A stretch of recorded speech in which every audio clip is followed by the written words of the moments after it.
Salut les amis, on se retrouve sur une nouvelle série de vidéos sur cette chaîne. Et cette fois-ci, on vous fait visiter le Pérou. Notre voyage au Pérou commence évidemment à Lima, la capitale et la plus grande ville du pays avec plus de 12 millions d'habitants.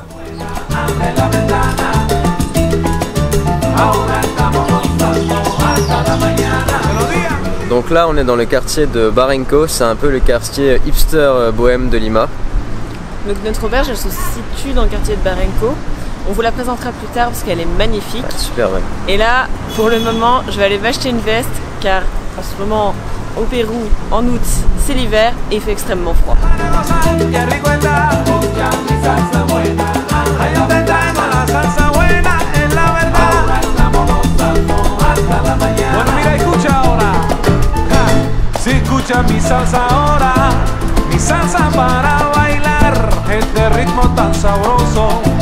El ritmo para guarachar, yo te canto con sentimiento, mi banana te lo voy a dar, muévese con sabrosura, abre la ventana. Ici à Lima, le masque, il est obligatoire dans les rues, donc on sera tout le temps avec un masque en gros. Là, on a fini Barranca et ensuite on va faire le quartier de Miraflores, où c'est le quartier un peu plus luxueux, il y a pas mal de restaurants. Et Barranca, c'est plus le côté hipster de Lima. Los tambores están arrollando, la banda está en candela ya, todo el mundo está bailando, bebé, mi gente, vamos a gozar, muévense con mi ritmo, un paso para adelante y un paso para atrás, muévense con sabroso. Donc c'est marrant parce qu'à Miraflores, il y a beaucoup de chats dans les parcs et on peut même, si on amène une cage, adopter ces chats. Donc là, il y en a une petite partie et on vous montrera.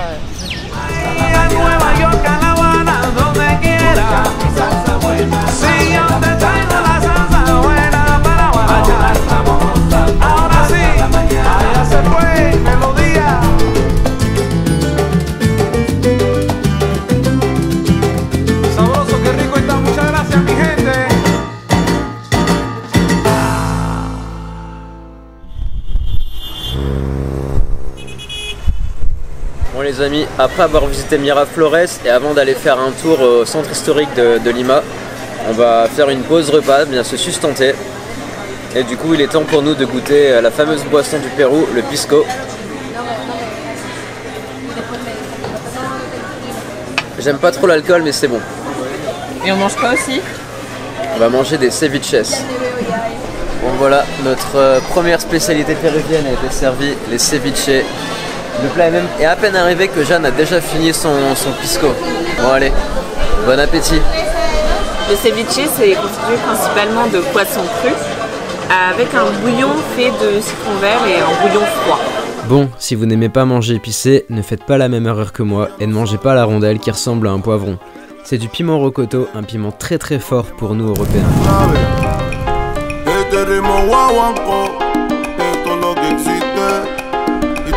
Mi chamaco, nadie nos resiste, aquí estamos bravos, la chema tan brava, esta vida es brava. Alors maintenant on fait un tour dans le centre historique de Lima pour admirer les nombreuses bâtisses coloniales et les monuments historiques de la ville. Donc à Lima il en reste plus beaucoup car il y a eu de nombreuses catastrophes naturelles et la ville a dû faire face à un nombre croissant important de la population, donc il y a eu beaucoup de reconstruction de bâtiments. No me sonriendo y yo sé lo que tenemos no es para huevo y esto divino. Por eso lo que hacemos gritar tu madre con ritmo letales.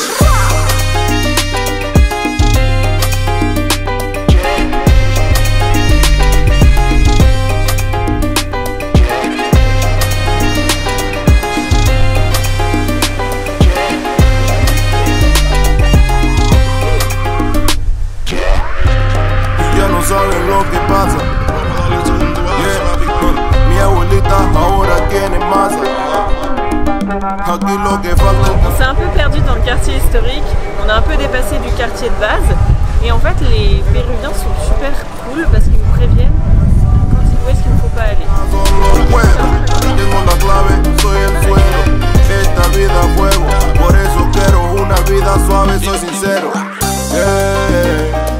Que viva mi gente, que viva la raza. Petite ellipse temporelle dans la vidéo, on se retrouve un mois plus tard après notre arrivée à Lima. Entre temps, on est parti à Arequipa, Cusco, l'Amazonie pour faire des trucs assez cool. Et là, on revient à Lima pour faire un petit truc assez cool. Donc ce petit truc, c'est un tatouage. Et on vous montre ça tout de suite.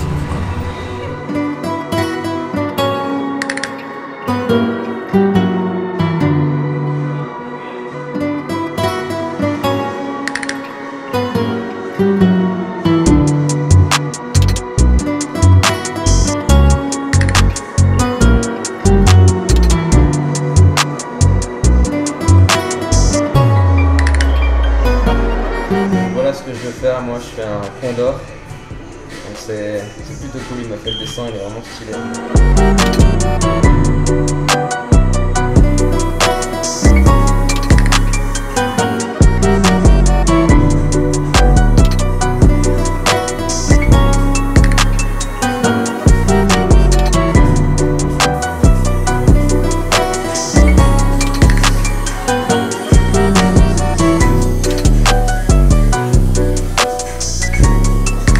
Bon c'est bon, on a fini nos tatouages. Donc moi je me suis fait un beau condor, j'ai payé ça 90 € à peu près. Jeanne a fait un... Vas-y.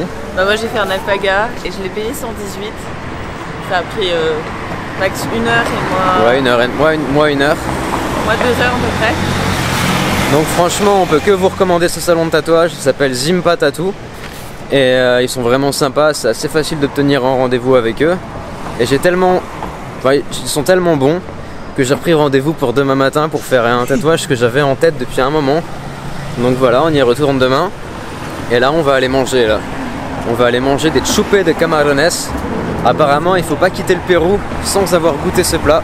Donc on y va tout de suite. Pour les chupes de camarones, le tatoueur nous a recommandé un bon restaurant, ça s'appelle Punto Azul. Et on va aller essayer ça tout de suite.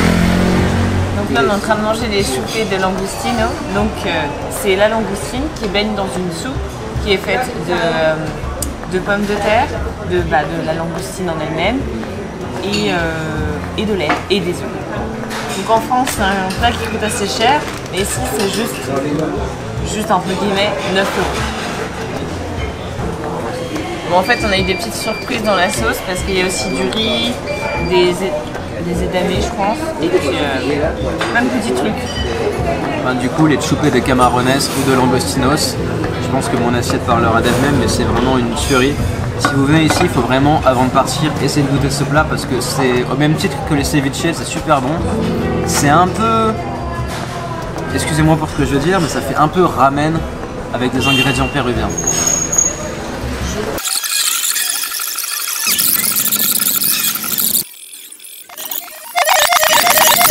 Vida suave, soy sincero. Que viva mi gente, que viva la raza. Bon, avant de quitter Lima, faut quand même que vous montre l'auberge dans laquelle on a séjourné ici. C'est Cocopelli Hostel dans le quartier de Barranco. On va vous la présenter, mais avant ça, on déjeune.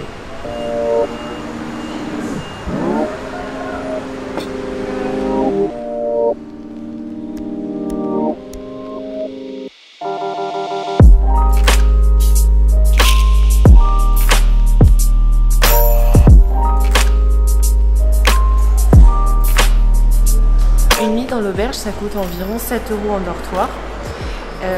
C'est une ancienne maison de vacances d'une riche famille qui a été abandonnée il y a 30-40 ans et qui a été réhabilitée en tant qu'auberge.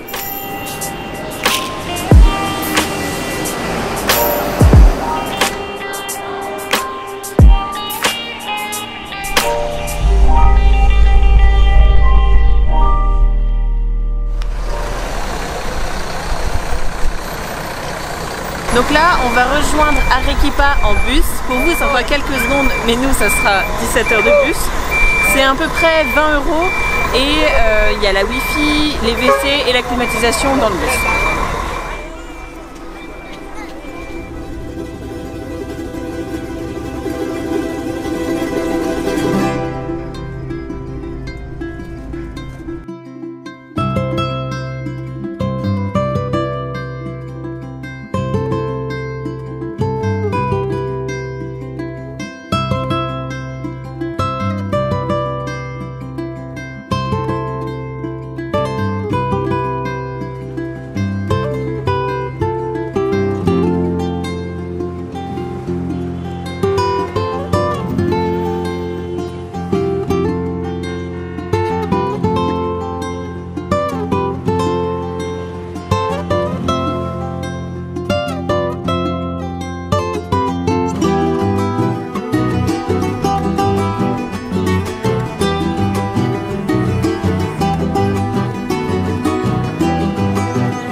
après 17 heures de bus, nous voilà enfin arrivés à Arequipa, la deuxième ville du Pérou. On y reste 2 jours. Là, on va faire un tour de la ville et trouver les agences pour ensuite faire le trek dans le canyon.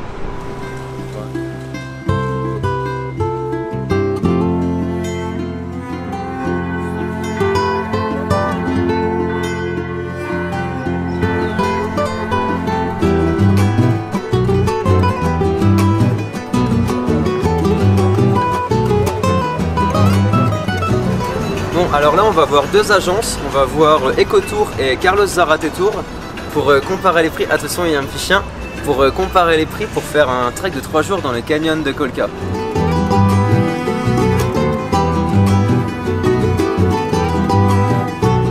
Bon, pour une raison qui nous échappe, mais bon je pense que c'est certainement le Covid, les 2 agences sont fermées, donc on va aller au centre-ville et on va aller au centre des informations touristiques et on va demander là-bas.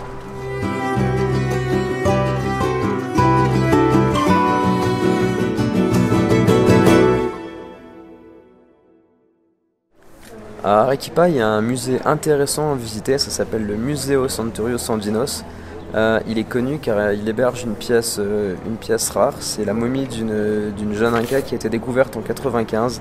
C'est une jeune fille de 12-14 ans qui a été sacrifiée en haut d'une montagne parce qu'en fait les Incas percevaient les montagnes comme des dieux qui déchaînaient leur colère via des cataclysmes. Et du coup les Incas sacrifiaient notamment des enfants au haut de ces montagnes pour apaiser leur colère. Dans le musée, de nombreux artefacts de l'Empire Inca sont exposés. Ils accompagnaient bien souvent les enfants comme des offrandes aux dieux.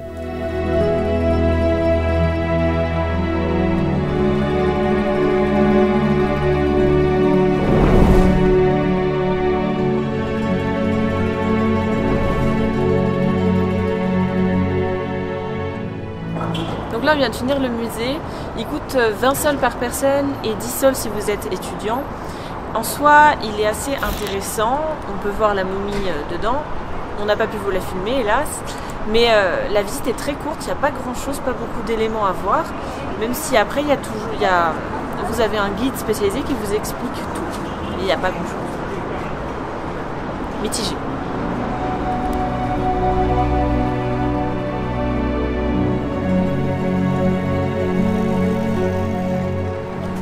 Bon, après avoir arpenté les rues d'Arequipa à la recherche d'une agence pour faire le trek du canyon de Colca, on est enfin tombé par hasard sur une agence avec un mec super sympathique.